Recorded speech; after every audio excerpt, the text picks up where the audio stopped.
I had seen all the national parties.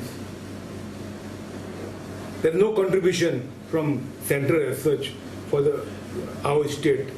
No center going to make less for other state and give us to us. Their revenue where they generate from any other state, they are not going to spend for our state. We have to generate ours, money to make people happy. If you tell me after the national parties, those people who get elected, Rajya Sabha member or Lok Sabha member, nobody doing nothing for the state. They're all selfish. And if even there's a proposal from Afghans, they have to literally go and discuss with their high command. That's all. That only in the Congress, the BJP, there is not anything changed. Will your support continue to BJP government?